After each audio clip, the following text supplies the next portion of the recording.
Ani, ambil dulu handphone papa yang di apa itu.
Yesus.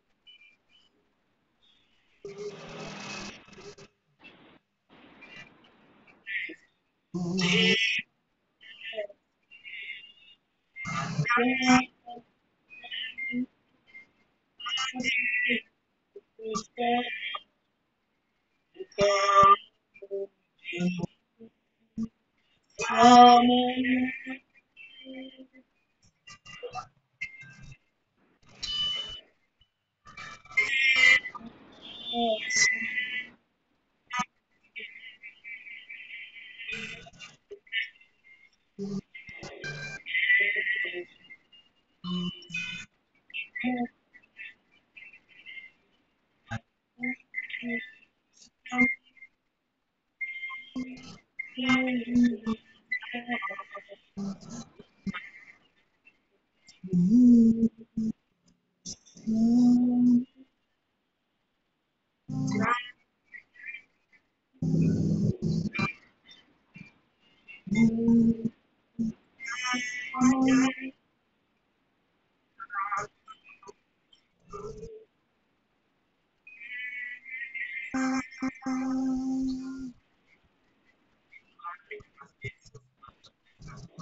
Amin.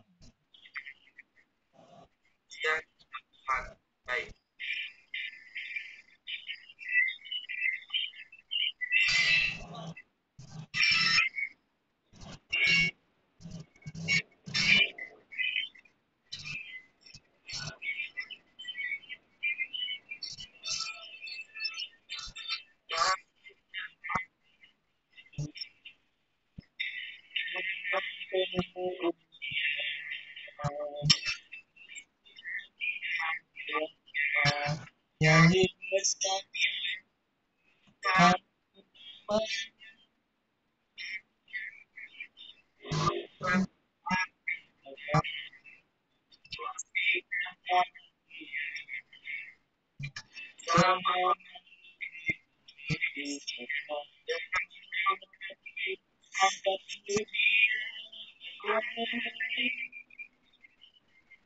Sebab Tuhan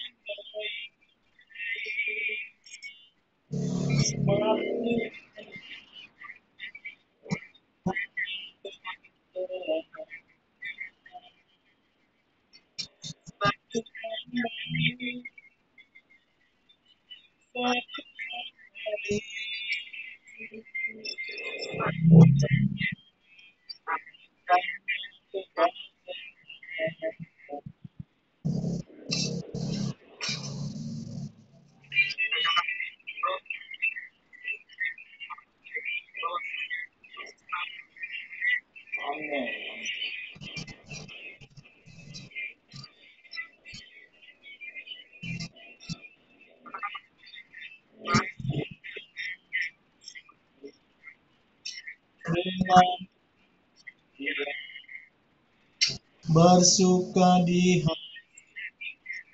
hatinya. Aku yang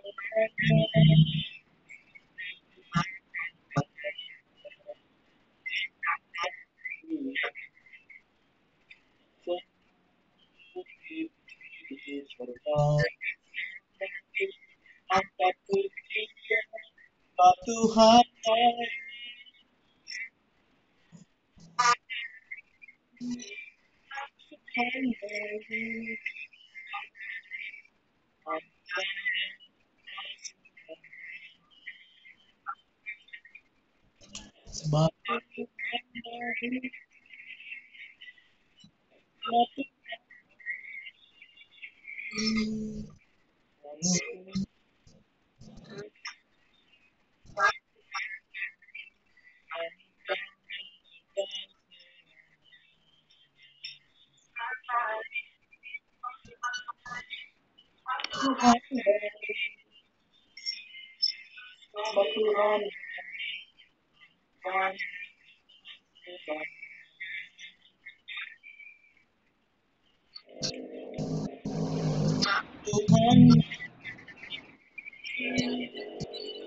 sebab Tuhan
Kita berdoa. Kami bersyukur kasih setia Tuhan yang selalu menyertai kami hingga boleh kami bersatu di siang hari ini. Nah Tuhan, hati melambat setia. Kami akan mendengarkan kabar baik. Tuhan datang ke dunia ini menyelamatkan kami. Tuhan yang menolong, yang bisa memahami, memberikan pengertian, lebih percaya, iman hanya ke dalam kami Tuhan Yesus Kristus selamat kami. Amin. Saat ini saya akan screen supaya kita bisa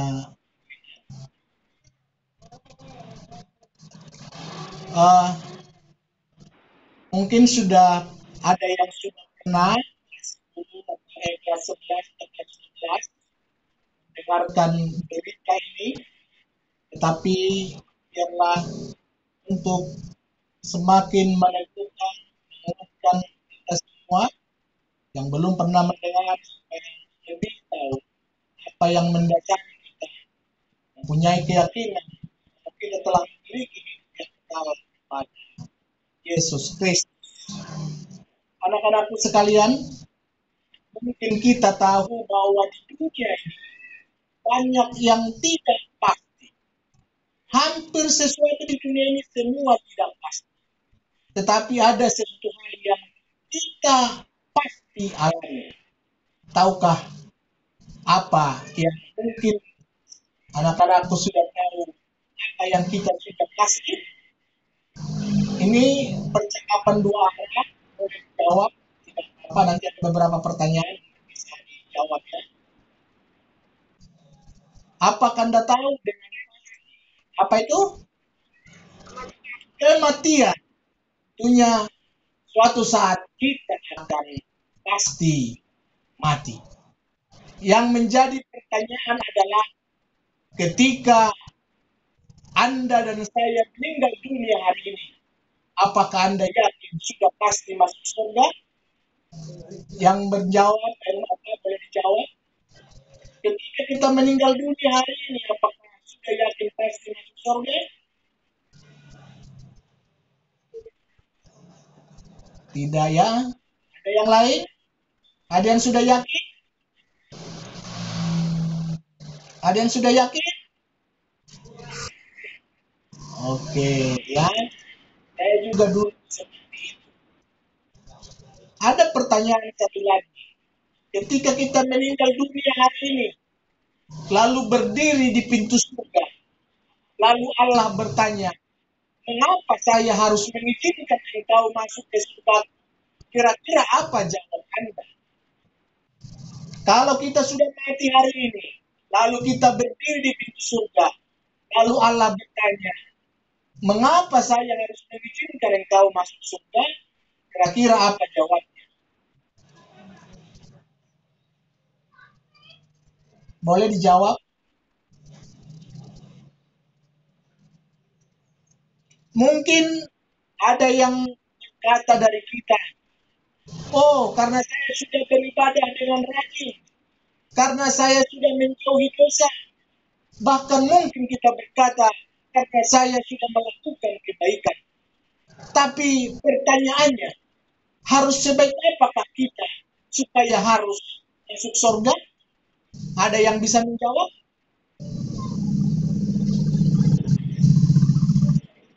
Inilah sesuatu kabar baik yang perlu kita dengarkan hari ini, bahwa sebenarnya hidup kekal atau surga adalah anugerah daripada Tuhan. Anugerah artinya adalah pemberian cuma-cuma bagi orang yang tidak layak menerima. Sama seperti gambar ini, ketika seorang raja memberikan sesuatu kepada tetapi hidup kekal itu tidak didapat karena usaha atau karena upah. Jadi surga atau hidup kekal bukan berarti karena kita baik terhadap orang lain, atau mungkin karena kita rajin berdoa, atau mungkin karena kita menolong orang lain, atau karena kita berbuat baik. Tapi hidup kekal adalah gratis, cuma-cuma, seperti mendapatkan sebuah hadiah. Ketika kita mendapatkan sebuah hadiah, apakah harus membayar? Tentunya tidak. Namanya hadiah itu gratis. Tetapi ketika kita mendapatkan sesuatu, memberikan uang, walaupun itu nilai kecil, apakah itu namanya hadiah? Tentu tidak. Itu namanya sudah beli. Hidup kekal adalah gratis, cuma-cuma, tidak perlu membayar. Sama seperti mendapatkan sebuah hadiah. Tetapi hidup kekal, semua orang tidak dapat memperolehnya. Karena ada yang menghalangi, yaitu dosa. Jadi semua manusia berdosa. Yang tinggi, yang pendek, yang kaya, yang miskin, yang hitam atau yang putih, termasuk saya di dalamnya adalah orang yang berdosa. Tetapi saya ingin bertanya, menurut saudara di sini, apa itu dosa? Ayo, siapa yang memberikan definisi daripada dosa? Pelanggaran terhadap perintah Tuhan. Contohnya termasuk mungkin kalau di gambar ini ada yang narkoba, ada yang mencopet, ada yang pornografi, ada yang merencanakan sesuatu yang jahat di dalam hatinya, atau berkata kotor, atau menjauhkan tidak mau baca Alkitab. Ini semua berdosa. Ketika kita melakukan kebaikan, tapi kita tidak melakukannya, kita juga sebenarnya sudah berdosa di dalam hati kita. Ketika kita bisa melakukan yang baik, tidak melakukannya, kita berdosa. Bisa saja mungkin kita di suatu jalan, kita melihat orang tua yang kakek-kakek, yang dia takut menyeberang, lalu dia minta tolong, nah seberangkan saya. Tapi kita berkata, tetangga bukan, saudara bukan, kita tidak mau menolongnya. Kita juga sudah berdosa. Ketika kita mengabaikan firman Tuhan, kita juga sudah berdosa. Kita dikatakan bersukacitalah senantiasa. Ketika kita tidak bersukacita, tidak mengucap syukur, kita juga sudah berdosa. Kalau begitu, ternyata dosa itu sangat banyak. Berapa kalilah kita melakukan dosa satu hari? Ayo, siapa yang bisa jawab berapa banyak kita melakukan dosa setiap hari? Tentu sangat banyak, kan? Tetapi saya yakin kita semua adalah orang yang baik. Saya percaya. Tapi kalau kita orang baik, tentunya tetap melakukan dosa. Kita anggap dulu 3 kali satu hari kita melakukan dosa. Tetapi kalau kita hitung 3 kali satu hari, kalau sebulan sudah 90 dosa, Kalau setahun sudah 1.000 lebih. Seandainya Tuhan memberikan umur yang panjang kepada kita, seandainya Tuhan memberikan kesempatan umur panjang, berapa kali kita melakukan dosa? Berapa tahun yang kita minta dari Tuhan? Siapa yang bisa memberikan jawab? Ketika Tuhan menawarkan, berapa tahun kamu mau hidup? Ayo, berapa tahun yang maunya? Kalau Tuhan menawarkan, iya berapa? 100 tahun. Berarti kalau 1 tahun tadi 1.000 dosa, berarti dosa kita sudah 100.000 dosa. Tentunya orang yang baik sekalipun, kalau dihitung dosanya berdasarkan patokan Allah, sangat besarlah dosanya. Ya, tentu dengan dosa sebanyak itu manusia tidak dapat menyelamatkan dirinya sendiri. Sama seperti ketika seseorang berada di lumpur hisap, dia tidak akan bisa, semakin dia bergerak, tentunya dia akan terperosok ke dalam. Ya, jadi orang tidak akan bisa menyelamatkan dirinya dari dosa. Karena itu sebenarnya hidup kita bukan seperti timbangan. Ada yang mengatakan ketika kebaikan yang kita lakukan lebih banyak dari dosa kita, kita masuk surga, gitu ya. Atau ketika dosa lebih banyak dari kebaikan, kita akan masuk neraka. Oh, bukan seperti itu. Orang Kristen tidak seperti itu. Karena kenapa? Karena tuntutan Allah adalah sempurna. Kalau di sekolah nilai sempurna berapa? 100. 99 baik tidak? Tentu sangat baik, tapi itu tidak sempurna. Ya, saya sebuah punya cerita. Seandainya anak-anak sekalian mau datang berkunjung ke rumah saya di Cibubur, karena saya sudah mau datang, lalu saya mau membuat kue bolu ya, yang 10 telur. Lalu udah saya sediakan tepung yang terbaik, gula yang terbaik, ya. Lalu ketika membuat adonan, saya pecahin telurnya, 1, kedua, ketiga, keempat, kelima. Pas yang ke-10 ternyata sudah hitam, bau, dan busuk. Ternyata sudah tercampur karena langsung dipakai mixer, dia udah bercampur. Lalu saya bilang sama istri saya, sudahlah, mereka tidak tahu ini, teruskan saja. Yang jadi pertanyaan, seandainya ini benar terjadi, apakah ini layak disajikan kepada anak-anakku sekalian? Tentu tidak layak. Kenapa? Karena telur yang satu telah mencemari yang semuanya. Gitu ya. Sama dengan kita. Walaupun kita melakukan dosa tadi 99.099, hanya satu kali kita melakukan dosa, sebenarnya hidup kita bukan lagi sempurna karena sudah tercemar di hadapan Allah yang sempurna. Jadi sebenarnya usaha manusia mustahil untuk masuk surga. Harus ada cara yang berbeda. Mari kita melihat bagaimana cara Allah. Anak-anakku sekalian, kira-kira kalau saya bertanya sifat-sifat Allah itu seperti apakah? Mohon dijawab. Nicholas, kira-kira seperti apa? Sifat-sifat Allah. Penuh kasih, apalagi? Penyayang, mengampuni. Tentunya sangat banyak ya, yang maha-maha kecuali mahasiswa gitu ya. Allah itu maha kasih, maha pengampun, maha penghibur, ya.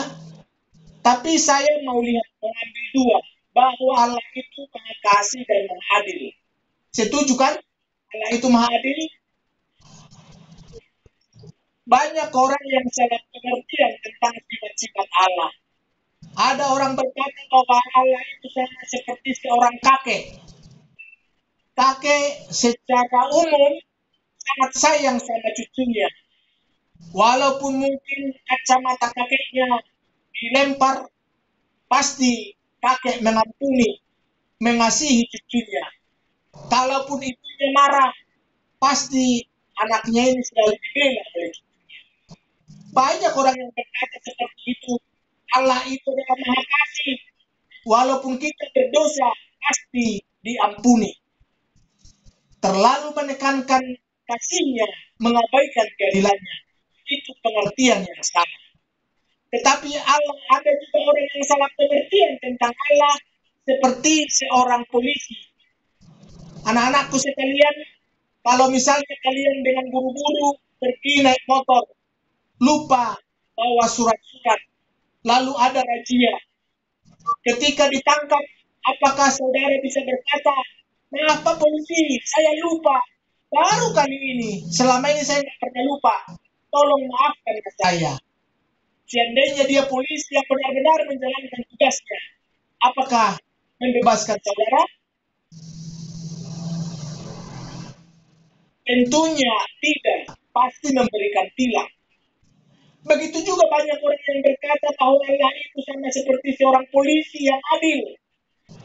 Dia kalau orang bersalah pasti dihukum. Karena terlalu menekankan keadilannya, mengabaikan kasihnya, banyak orang yang takut akan keadilan Tuhan. Seringkali kita juga berkata seperti itu. Mungkin berkata kepada adik-adik kita, kamu jangan nakal, nanti Tuhan marah. Habisin nasinya, nanti Tuhan marah. Kamu harus baik, supaya Tuhan tidak marah. Seringkali kita mengajarkan seolah-olah Tuhan itu adalah Tuhan yang hanya menegakkan keadilan. Tapi itu adalah pengertian yang salah. Pengertian yang benar adalah Allah itu adalah kasih sekaligus adil.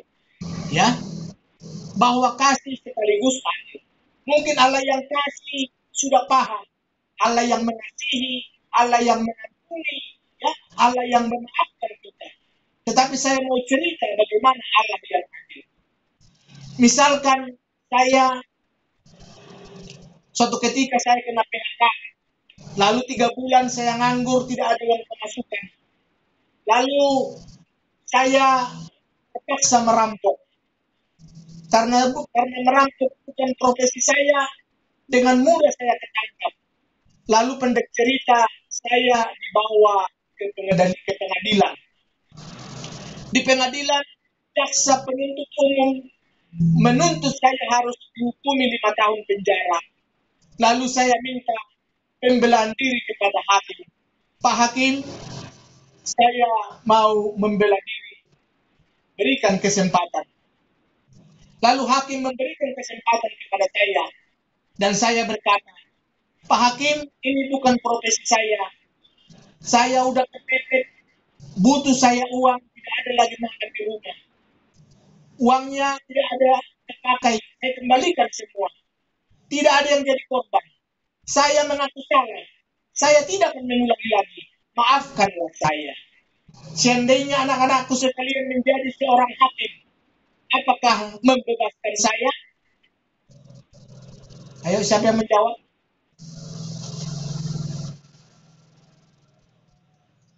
Apakah membebaskan saya? Tentunya. Kalau ini gimana? Kalau ini mah?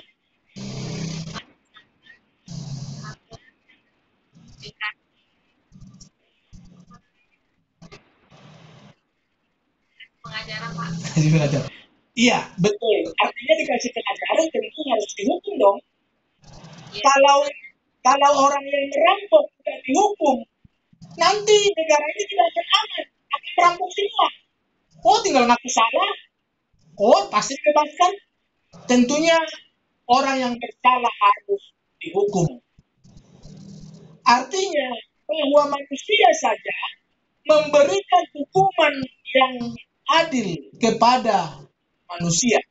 Tentunya Allah pasti menghukum setiap orang yang bersalah. Tetapi hukumannya adalah maut. Ya, di sini lihat apa yang menjadi masalahnya. Ada dilema. Bagaimana Allah yang kasih tidak ingin menghukum, tetapi Allah yang adil harus menghukum. Mungkin ini bagi manusia dilema, tapi bagi Tuhan itu bukan suatu dilema. Saya mempunyai sebuah cerita. Di Rusia ada seorang kaisar yang diktator, sudah sangat banyak rakyat menderita. Lalu ada namanya seorang jenderal, Jenderal Samila, dia ingin menggulingkan kaisar. Lalu mengumpulkan anggotanya, mereka bergerilya ke hutan untuk meruntuhkan kaisar. Lalu dalam perjalanannya ada yang mencuri makanan mereka. Lalu ajudan melapor, Jenderal, kita kehilangan makanan. Bagaimana itu? Lalu datang jenderal berkata, sekarang kumpulkan semua rakyat, kasih tahu ke mereka, ketika ada yang mencuri, akan kita rampok 50 kali. Kita cambuk 50 kali. Lalu ajudannya memberitahukan. Tapi 2 minggu kemudian, mereka kehilangan makanan lagi. Lalu Samila dengan marah mengatakan, sekarang tangkap pencurinya, harus ketemu supaya kita hukum. Lalu ajudannya berkata, sudah ketangkap jenderal, tapi pencurinya belum selesai. Ajudannya berkata, sekarang kumpulkan rakyat biar kita hukum di depan orang banyak. Lalu dikumpulkanlah orang banyak. Lalu jenderal berkata, bawa ke sini pencurinya. Lalu dibawalah pencurinya. Dari jauh jenderal sudah melihat, sepertinya dia kenal. Lalu ternyata buka, mereka pakai cadar. Lalu dikatakan buka cadarnya, ternyata adalah ibunya si jenderal. Lalu orang banyak berkata, bagaimana ini? Kalau jenderal menghukum ibunya, itu bukan pimpinan yang baik, karena itu kualat. Kita gara-gara makanan tega menghukum ibunya. Tapi banyak yang berkata, kalau jenderal tidak menghukum ibunya, berarti itu adalah bukan pimpinan yang baik, kita tinggalkan saja dia. Tapi jenderal berkata, hukuman tetap dijalankan. Dia membuka baju kebesarannya, lalu memeluk ibunya. Dia berkata, ibu, aku mengasihi engkau. Tetapi karena ini adalah peraturan yang saya buat, harus dijalankan. Lalu dia berkata, ajudan, cambuklah saya sebagai pengganti daripada ibu saya. Dari cerita ini kita lihat bahwa kasih dan keadilan bisa dijalankan kalau ada pengorbanan. Samila mengasihi ibunya, tetapi Samila juga dia harus berkorban untuk mengganti hukuman daripada ibunya. Jadi Allah menunjukkan kasih dan keadilannya melalui pengorbanan dirinya di dalam Yesus Kristus. Jadi Yesus adalah Allah yang menjadi manusia. Yesus yang lahir di kandang domba. Ya, Yesus menawarkan hidup yang kekal kepada kita dengan dia mati berkorban di kayu salib. Dia berkata, sudah selesai. Artinya bahwa proses penebusan dosa manusia itu telah dilakukan Allah satu kali untuk selama-lamanya di kayu salib. Ya, lalu dia berkata, sudah selesai. Lalu iman itu, penebusan Kristus itu, anugerah itu dapat kita terima dengan iman. Ya, di sini ketika mati bangkit naik ke surga, ya, dia menawarkan hidup kekal kepada kita. Anugerah hidup kekal itu dapat kita terima dengan iman. Iman itu ibarat serangkai kunci. Mungkin kalau Anda punya rumah, kuncinya ada kunci dapur, kunci utama, kunci pagar. Ya, ketika Anda keluar rumah Anda kalian kunci semuanya. Lalu ketika mau masuk rumah, apakah kunci dapur bisa membuka pintu utama? Tentunya tidak akan bisa. Hanya satu kunci yang bisa membuka pintu utama, yaitu kuncinya sendiri. Mungkin kunci kita itu sama, satu merek, satu warna, tapi itu tidak akan bisa membuka pintu utama. Begitu juga dengan surga. Surga hanya satu kunci yang bisa membuka pintu surga, yaitu iman yang menyelamatkan. Kunci yang mirip tadi itu iman yang tidak menyelamatkan, seperti melompat dalam gelap. Mungkin ketika saudara pergi suatu tempat, lalu dengan sangat gelap, lalu ada suara berkata, ayo silahkan lompat. Ketika Anda melompat, tentunya Anda akan bahaya. Anda akan cedera, karena kita tidak kelihatan tahu apa. Banyak juga orang seperti ini. Dia berkata, dia adalah orang yang beriman. Dia berkata orang yang percaya, tapi tidak tahu siapa yang dia percaya. Tidak tahu bagaimana dia kenapa mengikut Yesus. Dia hanya tahu dia Kristen karena dia dilahirkan di tengah-tengah Kristen. Tentu iman seperti ini tidak akan menyelamatkan. Yang kedua, ada iman yang hanya di pikiran saja. Mungkin kalian banyak tahu tentang Alkitab. Semua Anda tahu kenapa Yesus mati, tahu kenapa di mana dia lahir, tahu di mana dia dikuburkan, semuanya tahu. Karena saudara bisa belajar dari Alkitab. Tetapi kalau semuanya kita hanya sekedar tahu, tidak punya hubungan pemilik surga itu, tidak punya hubungan dengan Yesus, tentunya kita tidak akan bisa selamat. Kita tidak akan bisa memiliki hidup yang kekal. Itu sama seperti ketika Anda sakit. Anda tahu suatu dokter yang sangat bagus. Tetapi kalau hanya sekedar tahu ada dokter yang pintar, yang bagus, kalau Anda tidak pergi ke sana, tidak akan bisa. Yang kedua, walaupun Anda tahu, Anda pergi ke sana, kalau Anda tidak akan mau melaksanakan apa yang dia perintahkan, memakan obat yang dia kasih, tentunya tidak akan menyembuhkan. Jadi, kalau iman kita hanya dipikirkan saja, itu tidak akan menyelamatkan.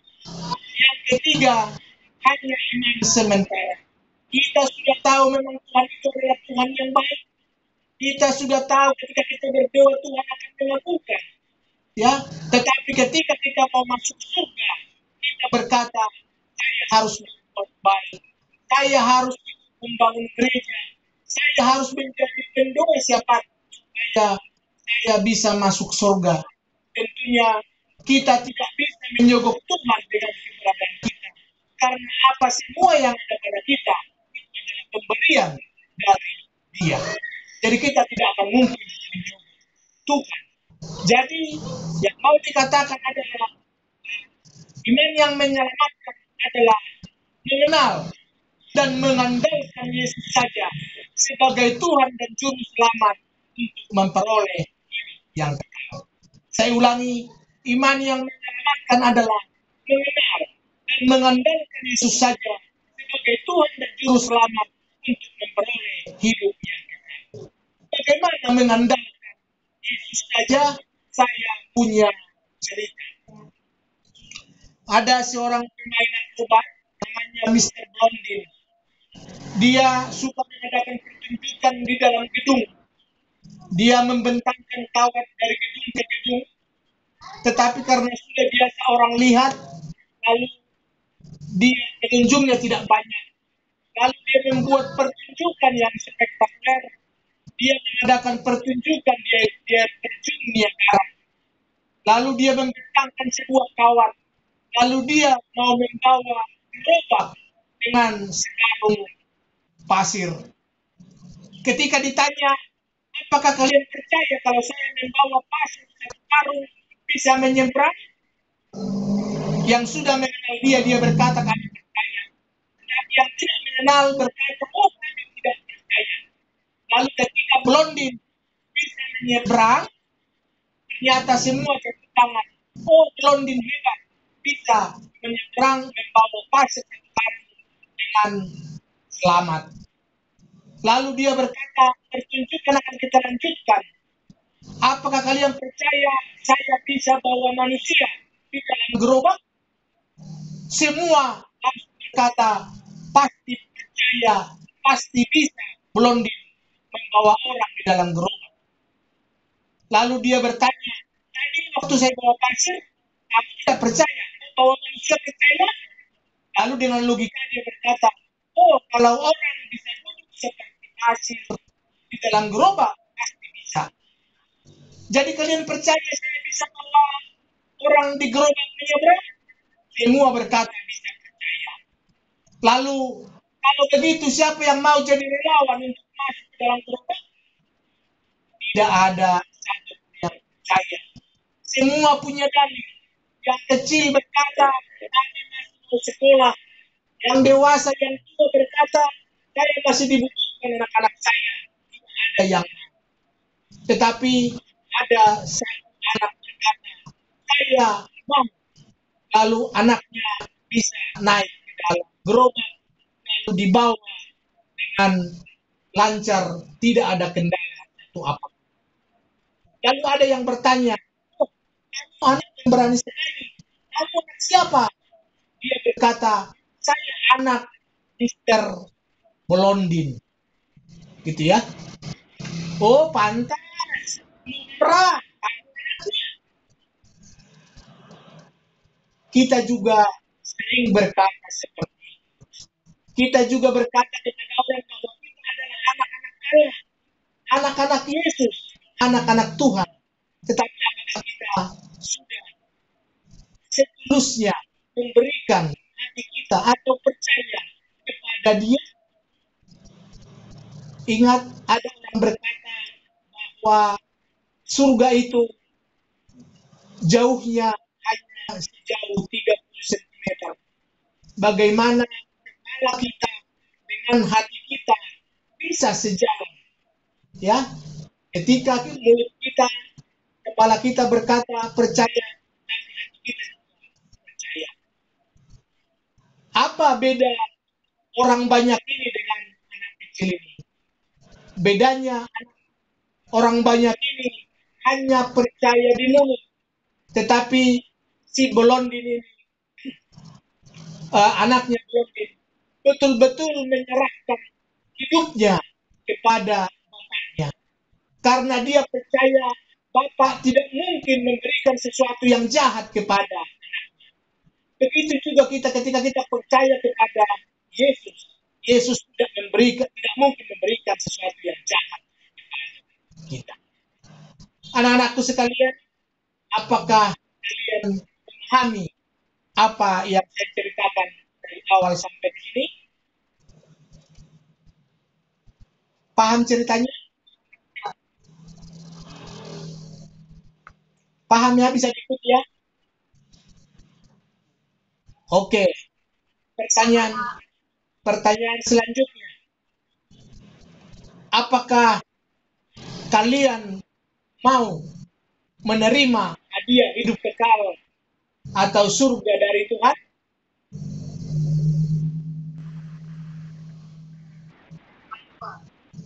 Tentunya mau ya. Itu berarti yang pertama menerima Yesus sebagai pemberi hidup yang kekal. Kita harus menerima Yesus karena Dialah yang punya surga itu, yang menerima si pemberi hidup yang kekal. Ya.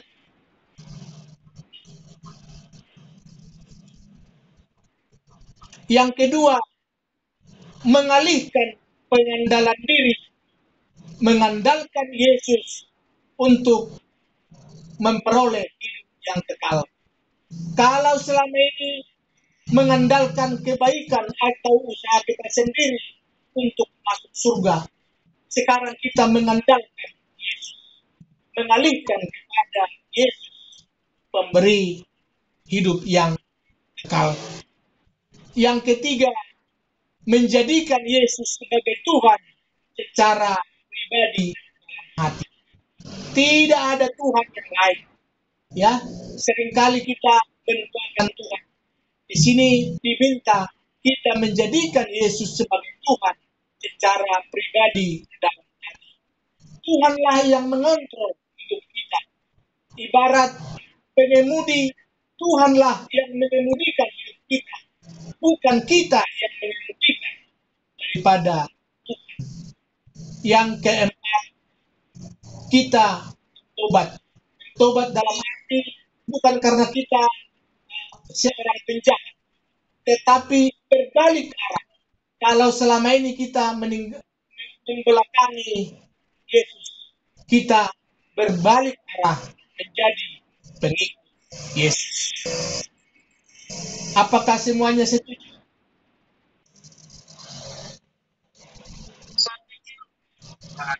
Oke. Karena begitu, kalau kita mau menerima kehidupan yang kekal, saat ini kita berdoa. Harusnya saudara yang berdoa, tapi untuk kali ini, untuk menerima Yesus sebagai Tuhan dan Juru Selamat, kita berdoa. Mungkin kalau kita sudah menerima Yesus sebagai Tuhan dan Juru Selamat, mungkin waktu dulu, biarlah ini bukan meneguhkan kembali, menyegarkan kembali, mengingatkan kembali bahwa Tuhan telah menebus kita. Ya. Jadi jangan berkecil hati kalau kita doa bersama menerima Yesus, biarlah ini untuk mengingatkan, meneguhkan kembali. Nanti saya akan berdoa lebih dahulu, lalu setelah itu nanti ikuti doa saya. Jika saya katakan ikuti doa saya, kita berdoa bersama. Mari kita berdoa.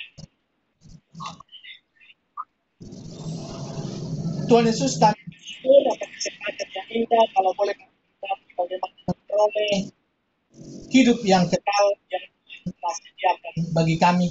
Pada saat ini anak-anakmu mau menerima hidup yang kekal daripadamu, dengarkanlah doa mereka. Ikuti doa saya. Tuhan Yesus, saya adalah orang yang berdosa, yang tidak layak menerima hidup yang kekal.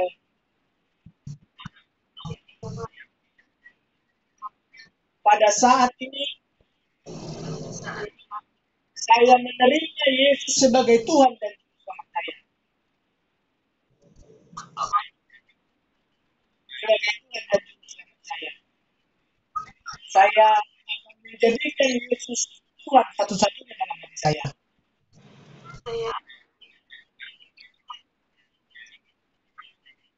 Dan saya akan mengikut Yesus. Firman-Mu yang mengatakan bahwa setiap orang yang percaya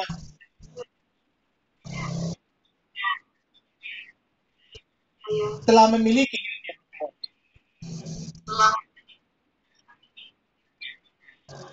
Amin.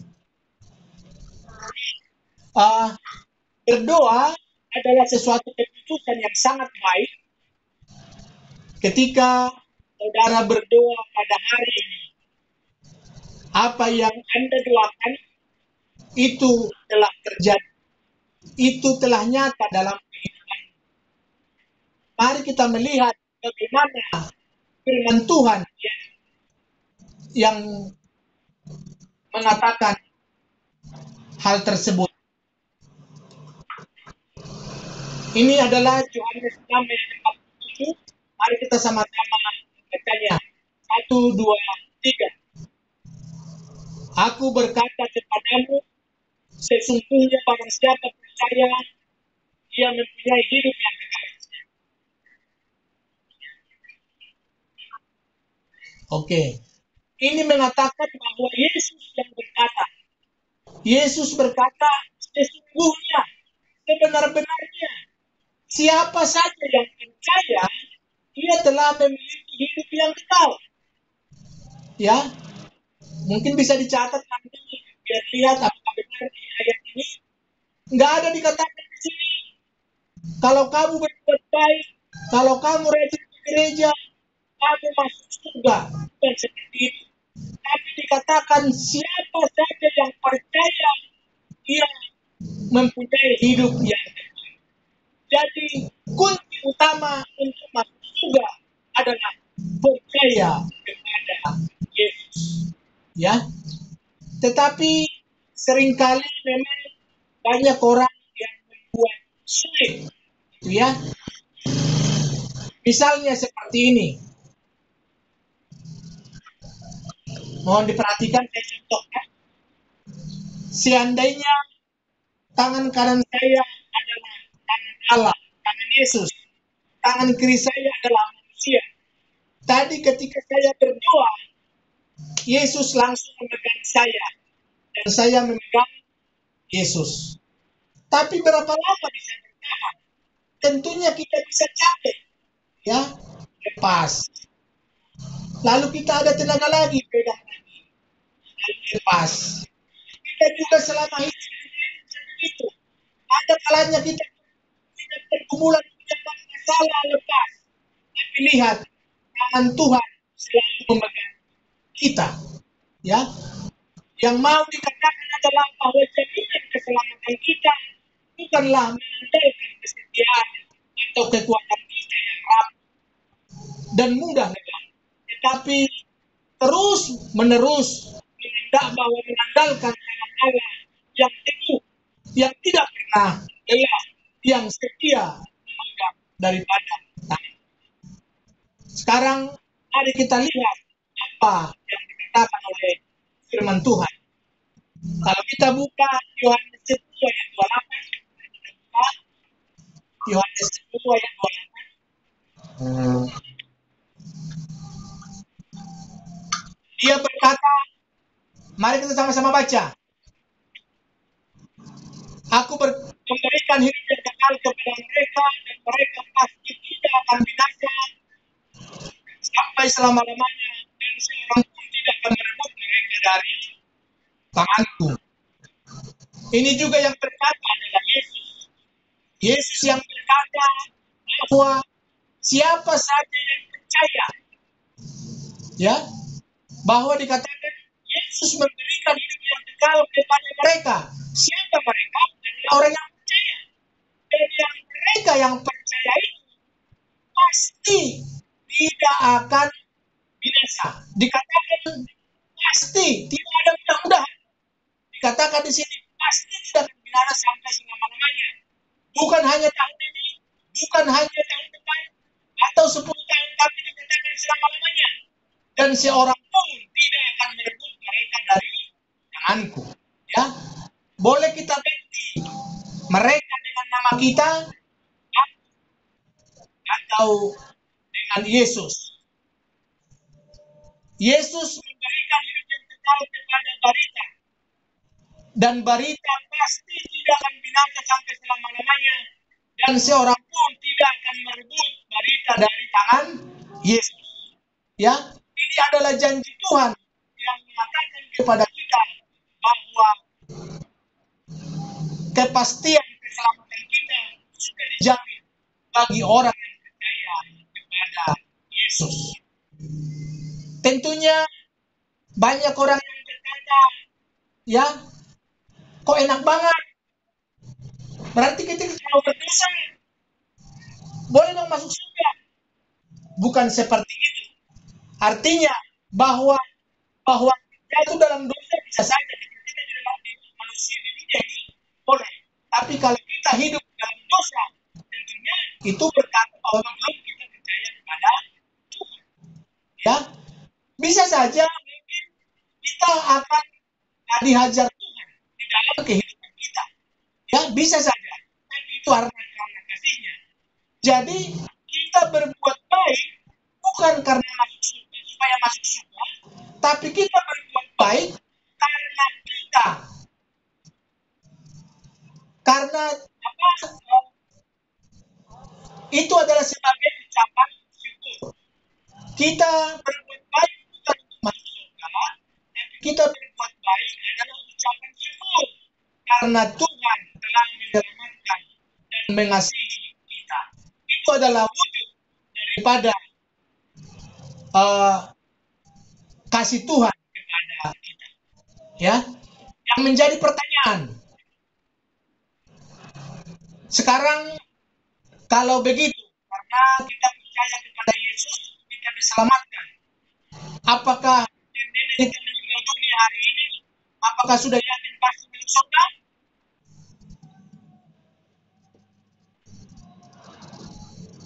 Ayo dijawab.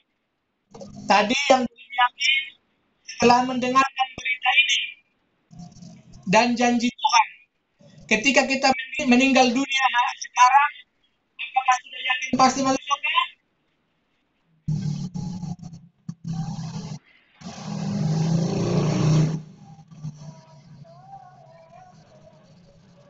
Bagaimana? Belum yakin?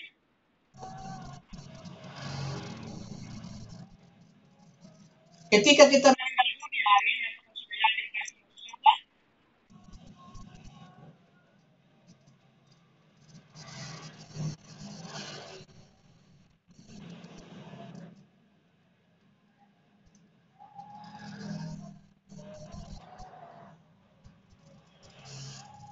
Halo, gimana? Ayo, apakah ketika kita meninggal dunia hari ini, apakah sudah yakin pasti masuk surga?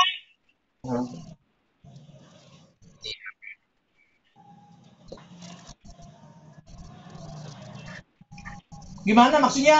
Tidak yakin, belum yakin. Christian, alasannya kenapa? Sementara Tuhan berkata tadi, sorry.